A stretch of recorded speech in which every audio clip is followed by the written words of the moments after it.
Okay, welcome.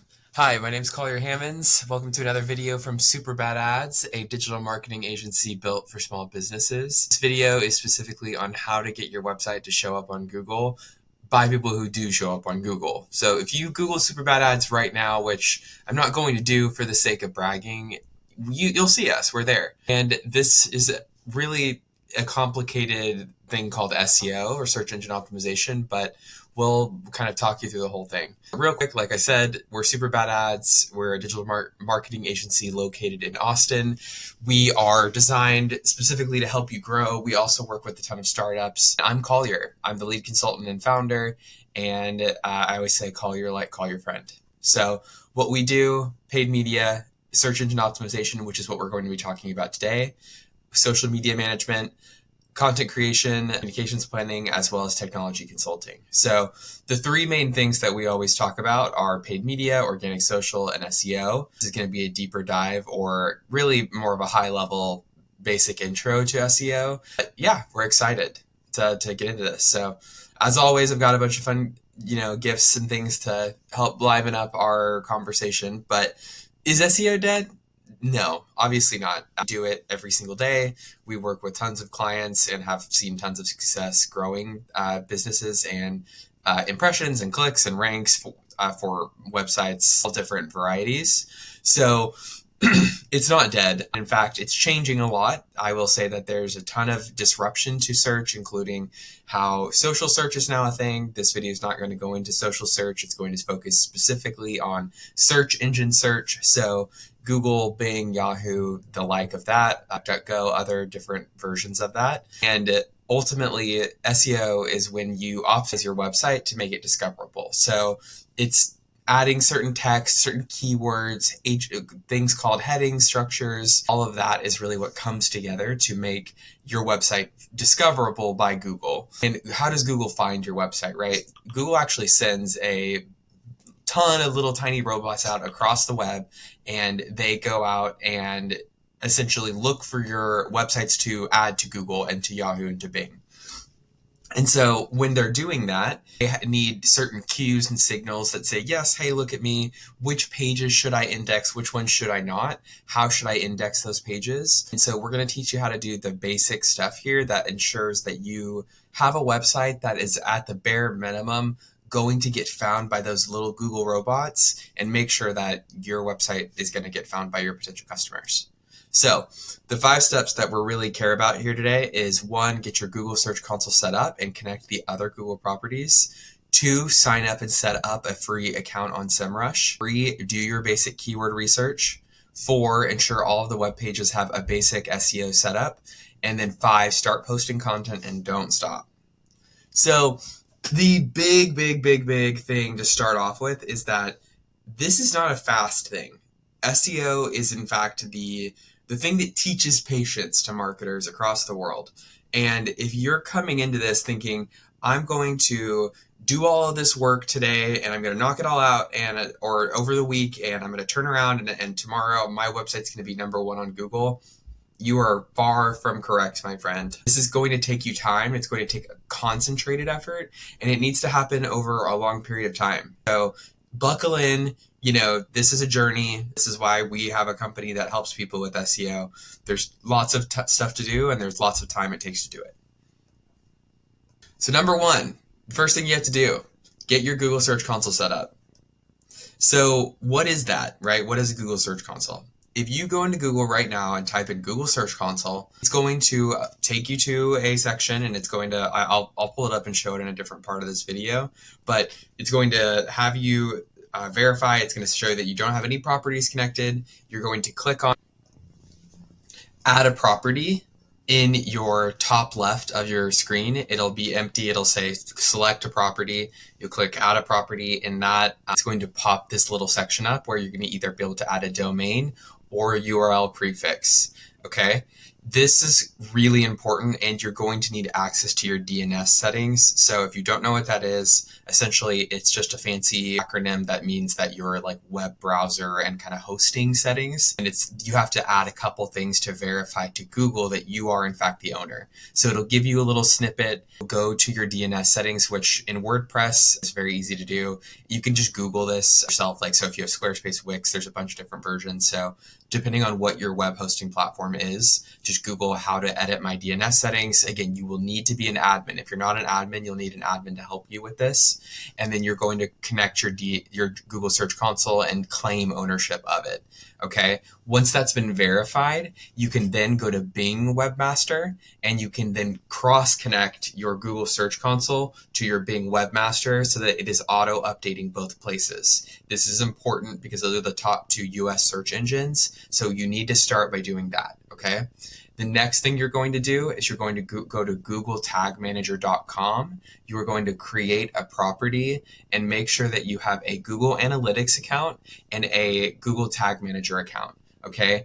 Those three things also need to be connected to your Google Search Console. So in GA4, again, just connect Google Analytics 4 to my Google Search Console, connect Google Tag Manager to my Google Analytics, because you want all three of those properties to speak to each other from the beginning. Okay. You don't need to do anything fancy. Just do a basic configuration on GA4. I can make a whole video on that later on how to set that up. So once you have done those three platforms, you have all that done and you've connected your Bing Webmaster to your Google Search Console. The other things that you need to know about is the XML sitemap, which if you look in your left-hand column on Google Search Console, you will be able to find sitemap as a choice. In there, go ahead and it's a basic thing that, again, Google, whoever your hosting platform is, if it's Squarespace, if it's Wix, if it's WordPress, whoever that is, Google what is XML sitemap for this? It'll give it to you. It's a default thing. Make sure that you've submitted that to Google. Okay. The other last thing is about schema markups. So if you've already built your whole website, this is something that shouldn't be too hard for you to change. But if you are building it as you go, you need to set it up as you build each individual page. And essentially, this is just a typically auto-configured setting in your website content that says this is an about page, this is a blog page, this is an article, a services page, a product page, and it just essentially gives Google that so that if it's a commercial or if it's a commercial intent keyword or if it's a informational keyword, it knows to rank this or that based on what the person's looking for. But this is a very long-winded version, but this is the most important thing you do. You have to connect all this stuff first and get ownership of your properties, because then from that, you're going to be able to start submitting your pages for indexing. Next thing we want you to do is sign up for a free account on SEMRush. So we use SEMRush. We're a SEMRush agency. This is something that this is one of the premier and leading tools for SEO across the whole industry. The other options that we would recommend or reference would be Moz and Ahrefs. I've used Ahrefs quite a bit. I will say I haven't used Moz a lot, but a lot of people like them. All three of these tools do cost money.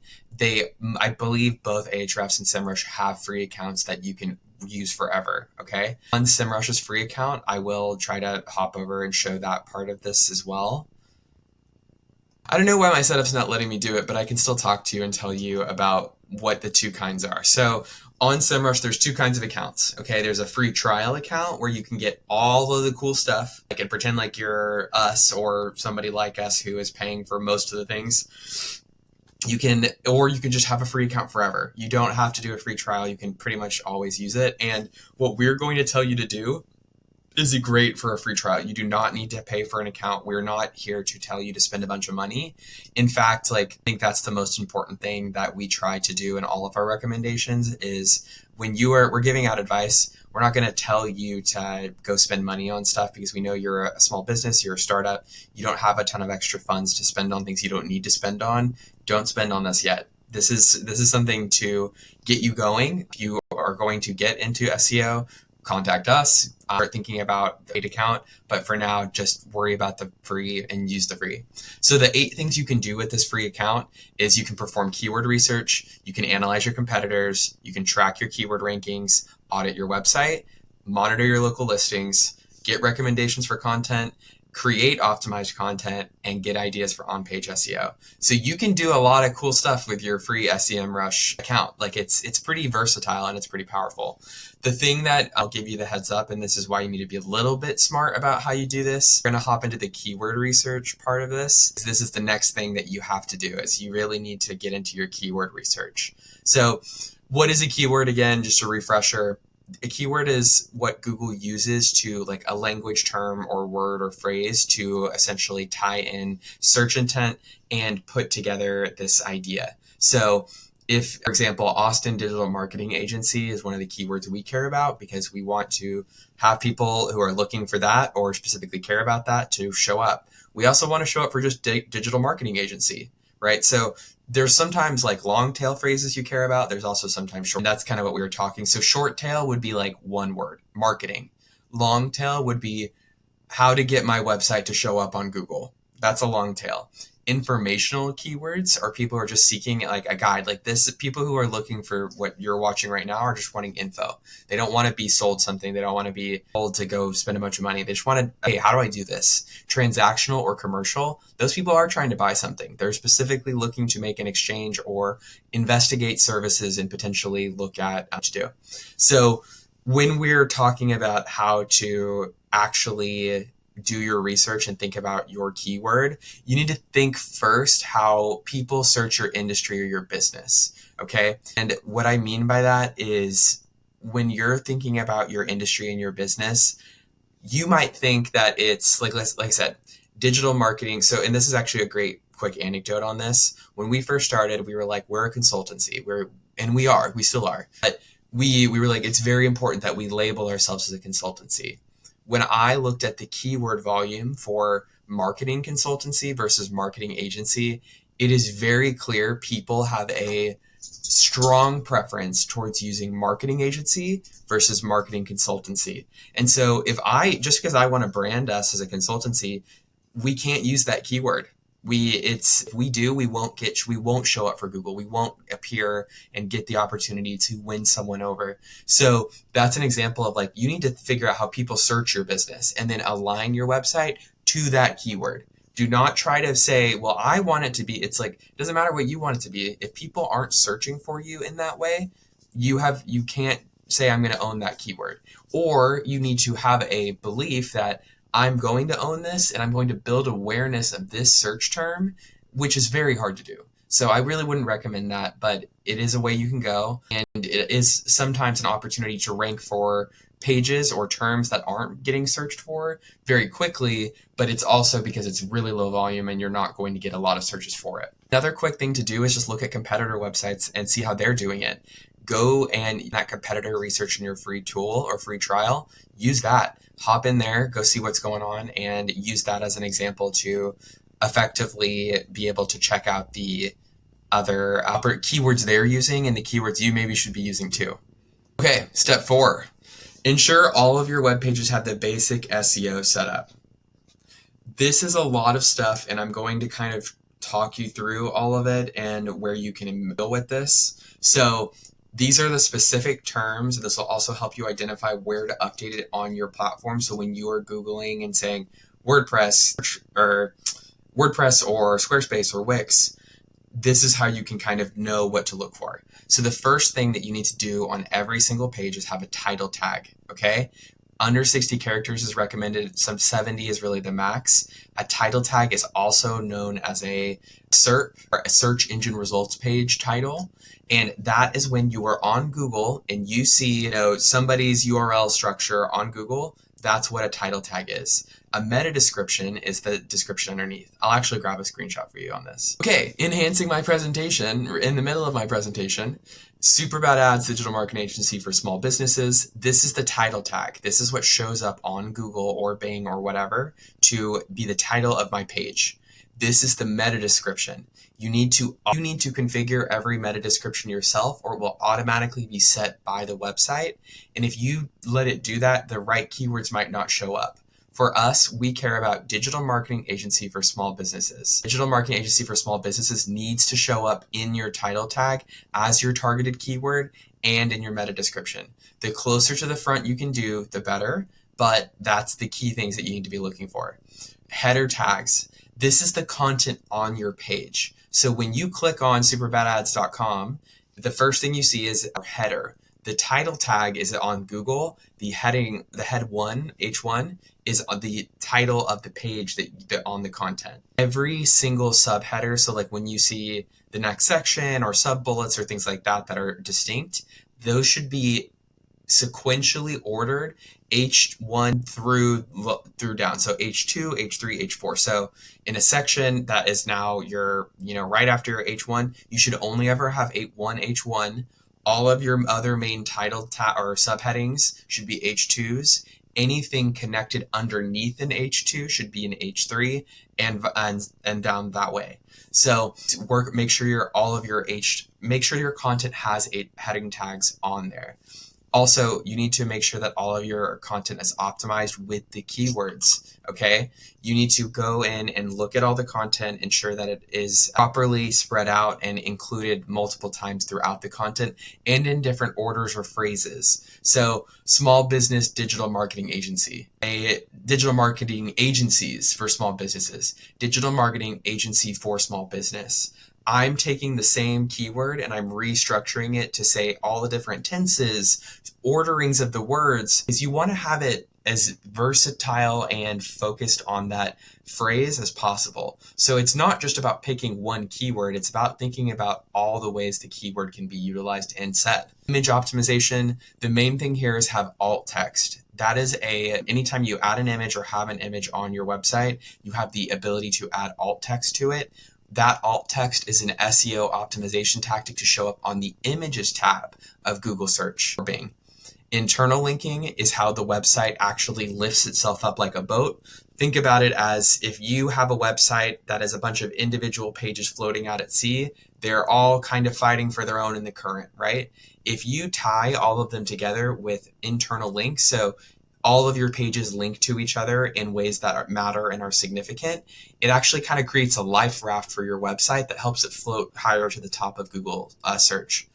You need to also have the URL slug. So when you have your URL, include the keyword you need in the URL slug. So this is a homepage, so we're not going to do that here. But if my keyword was learn digital marketing, my URL slug that I'd use for that page would be learn-digital-marketing. Also, design everything for mobile. You need to have a mobile-focused page. Most search is mobile, besides business search, and your SEMRush or one of your free accounts should be able to tell you where the most traffic is coming from and what device types.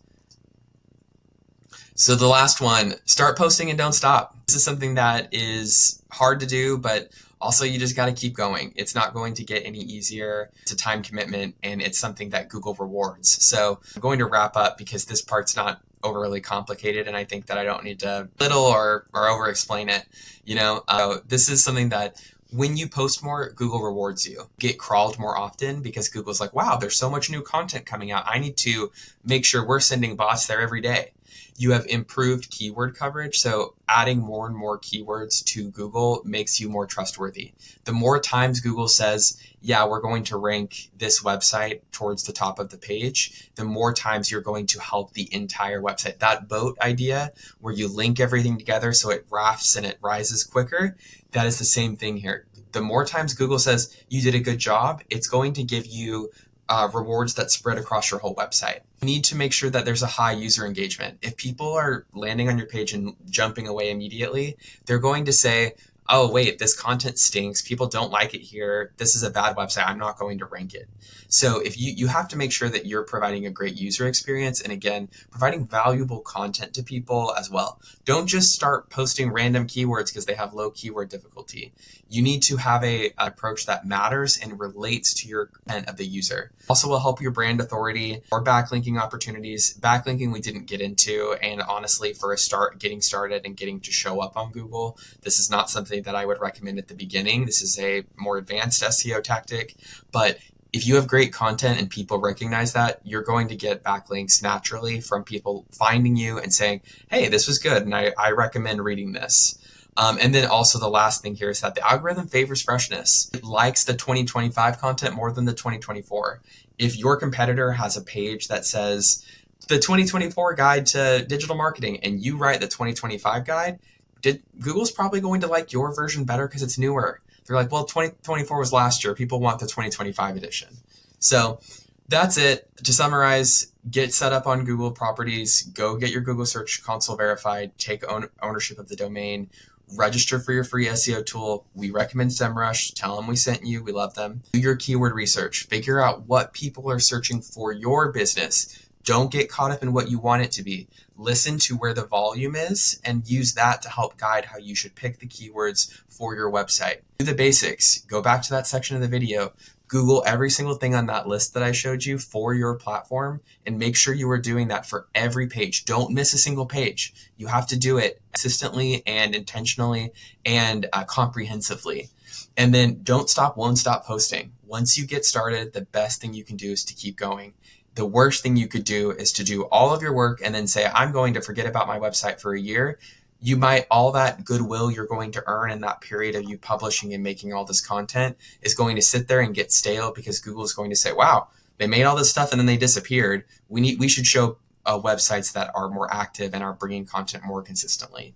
So that's it. If you need help getting your website to show up on Google, leave a comment down below. We'd love to hear and help you out here on this video, or contact us. We'd love to help. If you're a small business who is just looking to get content started, get your website turned into a #1 ranking page, we have tons of experience. This is my email right here. Give me a shout. Tell me where you tell me you saw this video. And yeah, thank you again for watching. Again, I'm Collier Hammonds, the lead consultant and founder from Super Bad Ads, a digital marketing agency for small businesses. And then this has been how to get your website to show up on Google. Thanks again.